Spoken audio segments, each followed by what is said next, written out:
Una joven aparece sin vida en su habitación en circunstancias que desatan una investigación llena de dudas. No hubo señales de robo, ni testigos, ni entradas forzadas, solo una certeza. Su mejor amiga, con quien compartía departamento, fue la última persona en verla con vida. ¿Celos, traición o algo mucho más oscuro? Este es el caso que dividió una nación y que hasta hoy sigue lleno de preguntas. El caso Solange Grabenheimer.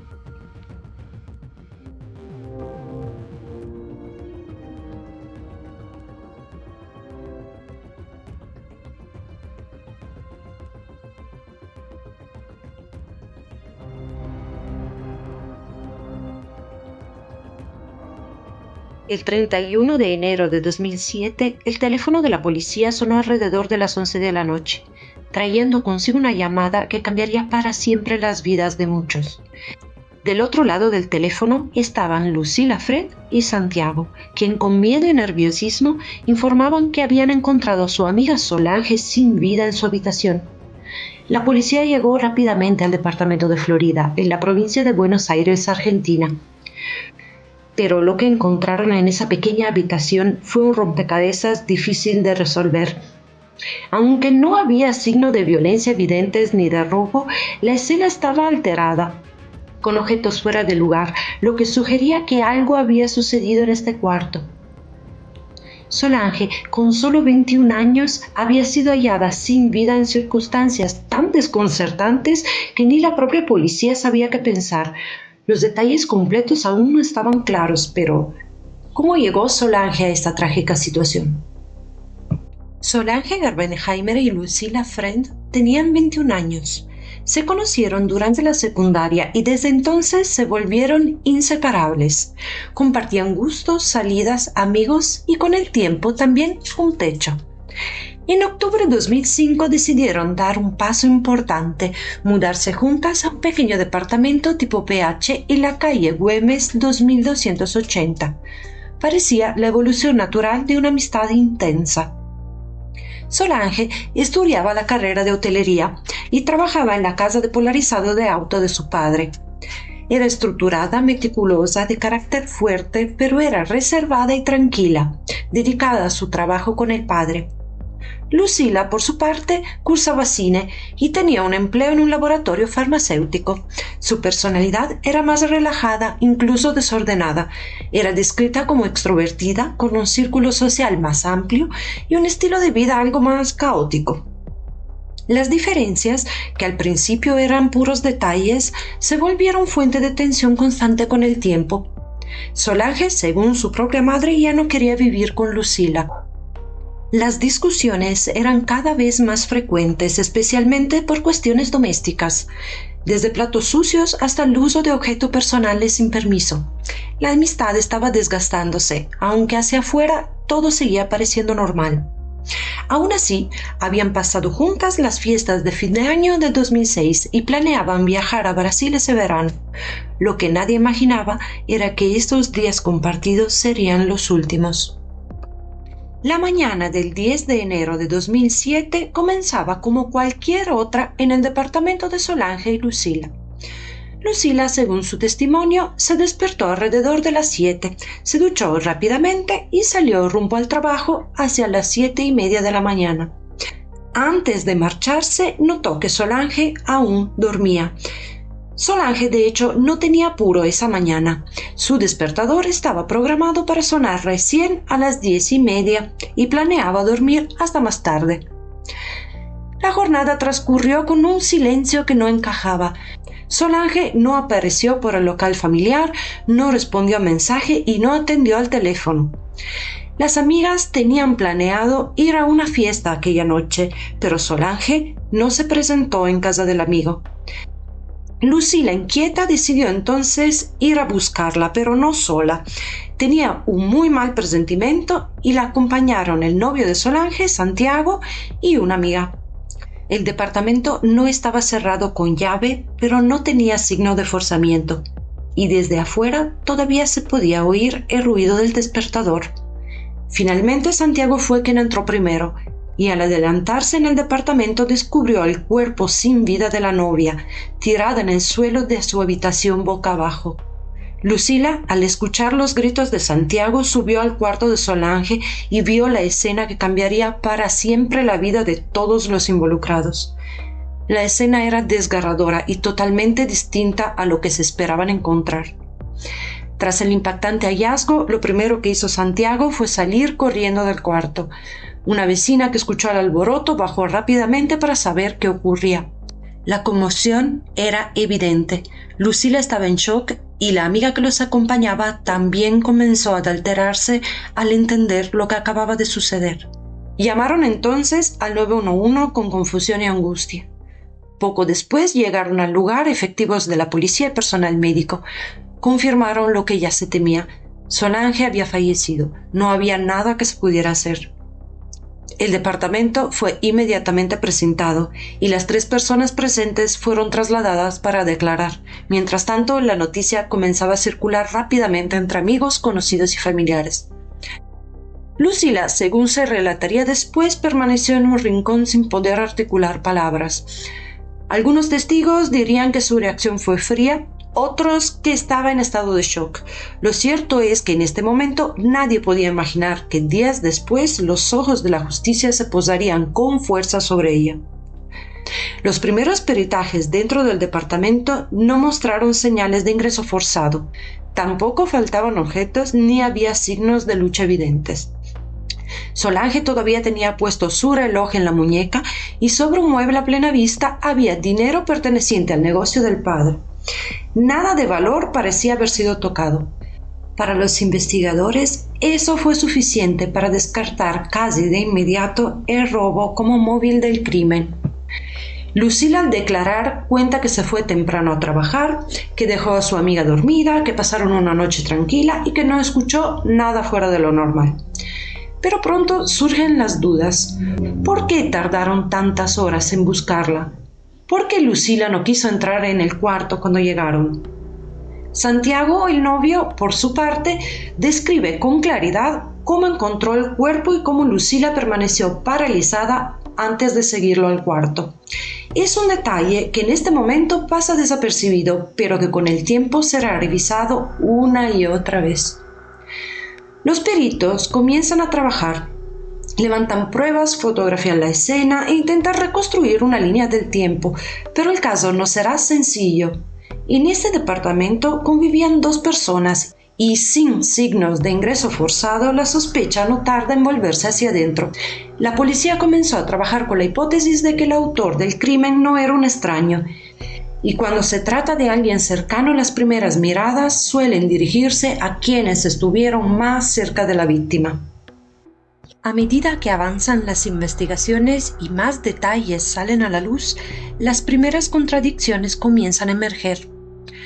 Lucila, que en un principio parecía completamente ajena al crimen, comienza a ser vista con ojos más cautelosos. La policía, al igual que los medios de comunicación, empiezan a notar detalles que no encajaban. Lucila había declarado que todo estaba bien la mañana del crimen, que Solange estaba dormida cuando ella salió a trabajar. Pero conforme se fueron descubriendo más detalles sobre su relato y la cronología de los hechos, las dudas comenzaron a crecer. A la extraña actitud de Lucila al llegar al departamento se sumaba otro factor, el vínculo entre las 2 amigas. Solange y Lucila no solo vivían juntas, sino también sus vidas estaban entrelazadas de manera compleja. Algunas personas cercanas a ellas mencionaron que Lucila no era tan cercana a Solange como ella misma quería hacer creer y que había algunos detalles que podrían haber influido en su relación. El ambiente era algo tenso. A pesar de esos rumores, lo que más sorprendió a los investigadores fue la falta de signos de violencia obvios en la escena del crimen. Había desorden, sí, pero no hubo señales claras de lucha ni forcejeo, lo que apuntaba a un posible crimen planificado o al menos realizado por alguien que conocía bien a la víctima. Los primeros reportes forenses indicaron que la muerte de Solange ocurrió en un lapso entre las 5 de la mañana y las 5 de la tarde y confirmó que la causa fue asfixia. pero aún quedaba la incógnita de cómo se había producido. La policía no estaba segura de todo.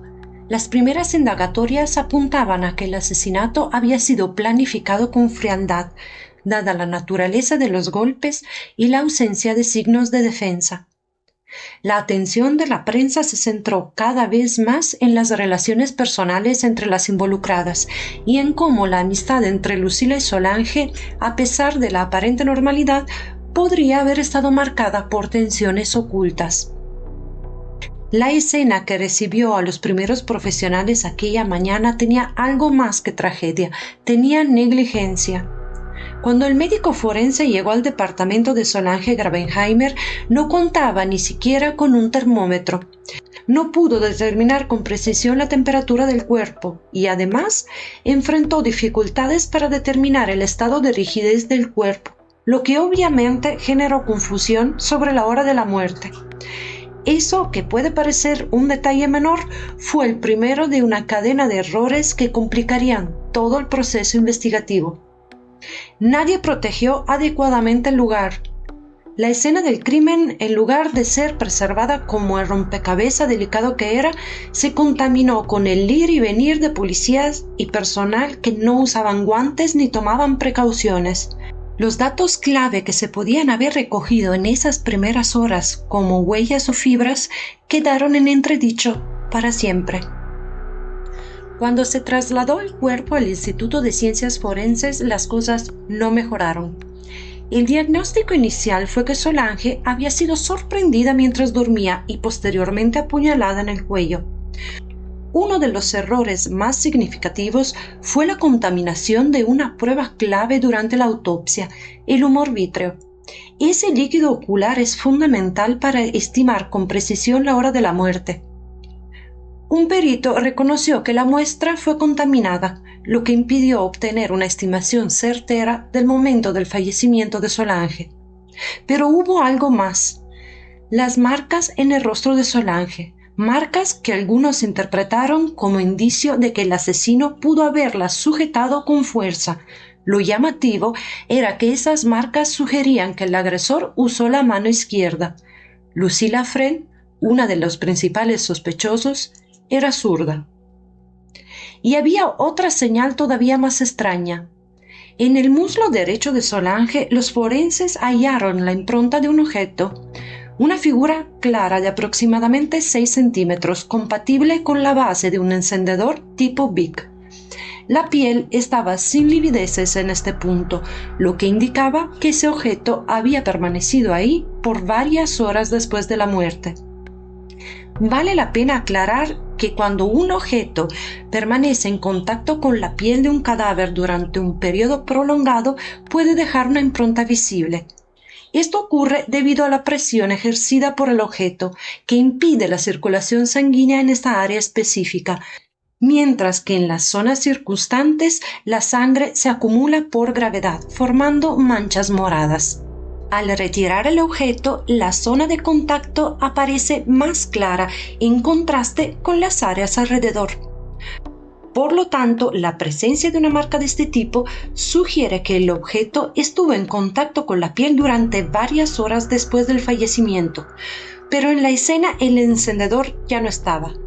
La hipótesis más fuerte fue que alguien había vuelto a la escena, levantando el cuerpo y retirado el encendedor para no dejar pruebas. Lucila era fumadora, lo que avivó las sospechas, pero nunca se encontró el encendedor. No había pruebas directas, solo una silueta sobre la piel. Las dudas sobre el accionar forense no hicieron más que crecer con el tiempo. Las autopsias posteriores solicitadas por la defensa y analizadas por peritos independientes contradijeron puntos claves del primer informe.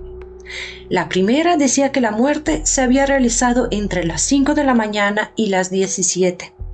La de la defensa entre la 1 y las 7 de la mañana, y en algunos peritajes posteriores entre las 10 de la mañana y la 1 de la tarde. De lo que se pudo tener la certeza fue que la causa de la muerte de Solange no fue tan simple como se pensó al principio. Solange fue atacada mientras dormía, recibiendo al menos 4 heridas punzantes en el cuello y posiblemente siendo estrangulada. Aunque el arma nunca fue hallada, los expertos concluyeron que debió tratarse de un cuchillo o un objeto similar, lo suficientemente afilado para causar un daño profundo. Fue esa brutal agresión lo que desencadenó un paro cardiorrespiratorio traumático, es decir, su corazón y sus pulmones dejaron de funcionar por el impacto de la violencia ejercida sobre su cuerpo, y al mismo tiempo la pérdida fue tan abundante que le causó una hemorragia masiva. No fue una muerte limpia ni rápida, fue un proceso cruel, profundamente violento. Aunque todo parecía apuntar a Lucila, hubo un momento en que la mirada de los investigadores se desvió hacia otro hombre cercano a Solange, su novio, Santiago Abramovich. A lo mejor podría haber sido él en un arrebato o en una discusión. Santiago fue uno de los primeros en llegar aquella noche al departamento cuando Solange no se presentó a la fiesta. Fue él quien, al entrar en la habitación, descubrió el cuerpo sin vida. La policía lo interrogó con dureza, querían saberlo todo, dónde estuvo ese día, con quién, a qué hora. Pero Santiago tenía una coartada sólida. Varios testigos confirmaron que había estado en su trabajo y en la fiesta esperándola, y no había rastros que lo vincularan a la escena del crimen. Poco a poco su nombre se fue desdibujando de la lista de sospechosos, pero la desconfianza pública no desapareció tan fácilmente. Luego emergió otra teoría, la de un tercero desconocido. Se mencionó la existencia de una puerta trasera en el departamento que no cerraba bien, una puerta que Lucila y Solange usaban para dejar pasar a unos albañiles que hacían arreglos en el edificio. Aquel día la obra se había suspendido por la lluvia. Los trabajadores aseguraron haberse retirado temprano. Sin embargo, hubo un dato que encendió las alarmas. Uno de ellos hizo un retiro en un cajero automático muy cercano al domicilio de Solange y lo hizo en un horario compatible con la hora estimada de la muerte. Las sospechas crecieron. ¿Y si había regresado en la casa entrando justo por esa puerta trasera y cometido el crimen? Pero ese día había llovido mucho y los peritos no encontraron huellas de barros, ni hojas, ni marcas de ingreso forzados, huellas o ADN de otras personas. Si alguien había entrado, lo hizo sin dejar rastro alguno. Finalmente, ese camino también se cerró. Oficialmente, el albañil fue descartado. Pero la pregunta persistía en el aire como un eco que no encuentra respuesta. ¿Quién pudo hacerle eso a Solange Grabenheimer? Mientras el país entero comenzaba a seguir con creciente interés el caso de Solange, la atención de la justicia en los medios volvía a prender el foco sobre su mejor amiga y roomie, Lucila Friend. Lo primero que llamó la atención de los investigadores fueron las inconsistencias. Lucila no podía mantener una versión clara de los hechos. Primero dijo que no había visto el cuerpo, luego que sí. Aseguró que Solange dormía al salir, pero no pasó a verificarlo. ¿Cómo lo sabía entonces? Las pericias fueron aportando más piezas. Las heridas en el cuello de Solange, hechas con la mano izquierda, no podían pasarse por alto, ya que Lucila era zurda. Sumado a eso, el análisis psicológico apuntaba a una relación que, aunque puertas fuera parecía ideal, escondía tensiones. No había testigos que pudieran confirmar que Lucila efectivamente había salido a trabajar a las 7:30, y según el informe forense inicial, la muerte ocurrió entre las 7 y las 9. ¿Había tal vez tenido tiempo justo para hacerlo todo? Sumando los demás elementos de la escena, sin señales de ingreso forzado o robo, el culpable habría podido actuar con calma y con precisión. Y luego estaba su comportamiento extraño. Era fría, distante, sin la desesperación lógica de quien ha perdido a una amiga. Lucila poco a poco dejó de ser la testigo clave para convertirse en el centro de todas las miradas. Para muchos, en este punto, ya no era simplemente una sospechosa, era la única que podía haberlo hecho. Uno de los momentos más impactantes llegó después, cuando la justicia ordenó una reconstrucción del crimen en la propia casa. Lucila participó del procedimiento repitiendo sus movimientos de aquella mañana. Sin embargo, las autoridades notaron nuevas inconsistencias. Los tiempos no cerraban y sus movimientos no coincidían con los dichos previos. Para los investigadores, su relato parecía más una adaptación defensiva que una descripción espontánea. Solange Grabenheimer era una joven carismática y extrovertida y aparentemente tranquila, pero tras esa fachada había un mar de inseguridades que pocos lograban ver. Los psicólogos analizaron su entorno social y familiar. En una familia de clase media alta y que tenía lo que muchos considerarían una vida estable, había presiones latentes que afectaban profundamente su bienestar. Su familia amorosa no podía evitar imponerle expectativas sobre cómo debía comportarse y cómo debía llevar su vida. Esta presión constante de tener que cumplir con estándares elevados y sumada a su necesidad de validación social generaba un estrés que Solange trataba de disimular. Solange nunca mostró abiertamente signo de angustia, pero su forma de interactuar con las personas cercanas revelaba una inseguridad interna. El ambiente familiar y social en el que creció no le brindó el espacio necesario para explorar y manejar sus emociones, lo que podría haber desencadenado una serie de conflictos no resueltos en sus relaciones. Lucila Friend, por otro lado, mostró características que alarmaron a los psicólogos cuando empezaron a analizar su perfil.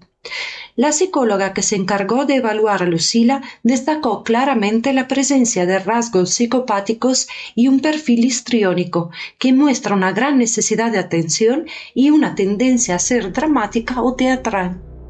Lucila era una persona que parecía carecer de empatía por los demás y su habilidad para manipular situaciones a su favor era algo que dejaba una huella indeleble en quienes la rodeaban. Sus acciones no mostraban remordimiento ni arrepentimiento y tenía una necesidad constante de controlar los eventos y las personas a su alrededor. Los psicólogos mencionaron que, a diferencia de Solange, Lucila no temía enfrentarse a los conflictos y siempre tenía una solución, aunque a menudo esta solución implicaba manipular a los demás. Esta tendencia a querer controlar y dominar las relaciones podría haber sido una de las causas detrás de la tensión que existía entre ellas. Aunque Lucila proyectaba una imagen de fuerza y seguridad, había señales de que esta fachada escondía una gran inseguridad. Sus acciones a menudo mostraban una persona que se sentía vulnerable y desesperada por mantener el control de las situaciones a toda costa. La psicóloga observó que sus ataques hacia los demás podrían ser una forma de defenderse de sus propias inseguridades. Los investigadores empezaron a tejer una red de indicios. Todo indicaba que el asesino no era un extraño, y entonces la sospecha se transformó en acusación. El 21 de marzo de 2007, Lucila Friend fue acusada públicamente por la Fiscalía por el homicidio de su amiga. No había pruebas directas, pero sí un cúmulo de indicios que parecían encajar en una única dirección. Finalmente, el 24 de mayo de 2007, a casi 5 meses del crimen, Lucila fue finalmente imputada ante el juez. Sin embargo, desde el entorno de Lucila comenzaron a surgir versiones alternativas sobre lo que podría haber ocurrido aquella mañana. Entre las hipótesis, Lucila destacó una que sugería posibles vínculos entre el padre de Solange y sectores de la mala vida. Se llegó a hablar de supuestas deudas, conflictos laborales y hasta enemistades nacidas en el negocio familiar de polarizados que podría haber derivado en un ajuste de cuentas. Otra línea que mencionó informalmente involucraba a una empleada doméstica de los suegros de Solange, con quien, según dejó entrever, podría haber existido algún tipo de conflicto previo. Ninguna de estas teorías fue tomada en serio por la Fiscalía, que las desestimó por falta de pruebas o coherencia interna. Sin embargo, estas pistas dejaron su huella en la opinión pública, ya que fueron replicadas por varios medios en busca de titulares. Otro dato que llamó la atención durante la investigación fue que Lucila había accedido al correo electrónico de Solange después de su muerte. Según se determinó, conocía la contraseña y pudo ingresar sin problemas. Para algunos, este hecho fue interpretado como una simple curiosidad o necesidad de buscar respuestas. Para otro, fue un gesto extraño, difícil de justificar y que añadía una capa más de malicia en un caso ya cargado de incertidumbre. Durante la investigación de las dinámicas emocionales y relacionales entre las dos amigas, surgió un episodio que despertó un gran interés mediático. Según las reconstrucciones, Lucila Friend había mantenido una relación sentimental con un joven, el cual habría intentado acercarse a Solange de manera inapropiada. Solange, al parecer incómoda con la situación, decidió contárselo a su amiga, y este gesto, lejos de provocar una ruptura entre las dos, las unió en una reacción conjunta. Lucila terminó la relación y poco después ambas habrían vandalizado el automóvil del exnovio como represalia. Este incidente, que inicialmente pudo interpretarse como una muestra de lealtad entre amigas, fue tomado por la Fiscalía como posible señal de una tensión oculta y una relación de amistad ambigua, con conflictos soterrados que eventualmente podrían haber escalado. Sin embargo, el episodio nunca se probó, ni se presentó como prueba durante el juicio. Fue una línea especulativa que se exploró más a nivel psicológico y que finalmente no aportó elementos concluyentes al proceso. Otro de los aspectos controvertidos de la investigación fue la relación entre Lucila y las comunicaciones con Solange el día del crimen. Según Lucila, había intentado contactar a Solange en varias ocasiones durante esa jornada, algo que parecía completamente normal dado su vínculo. Sin embargo, los registros telefónicos arrojaron datos que no coincidían con su versión. Según los informes de la empresa telefónica, no había registros de llamadas entrantes al celular de Solange el día del homicidio, y aunque Lucila afirmó haber llamado repetidamente y de haber enviado varios mensajes, los datos contradijeron esa afirmación, lo que sugería una desconexión preocupante entre las versiones de Lucila y los hechos. El informe telefónico mostró que Lucila había realizado una llamada al local donde trabajaba Solange alrededor de las 2:30 de la tarde, la cual duró apenas 12 segundos. Sin embargo, la empleada del negocio de polarizados afirmó no haber recibido ninguna llamada de Lucila ese día. Además, la defensa presentó pruebas que incluían 2 mensajes de textos enviados por Lucila a Solange entre las 9 y las 10 de la mañana. Pero la falta de interacción inmediata o de intentos de contactos directos entre ellas se convirtió en un punto clave de la investigación. El comportamiento distante y poco urgente de Lucila generó sospechas entre los investigadores, quienes comenzaron a cuestionar la sinceridad de sus palabras. Esto, sumado a otros factores que se fueron acumulando a lo largo de la investigación, condujo a la conclusión de que había algo oscuro y quizá intencional en el intento de Lucila por crear una narrativa de preocupación y desesperación.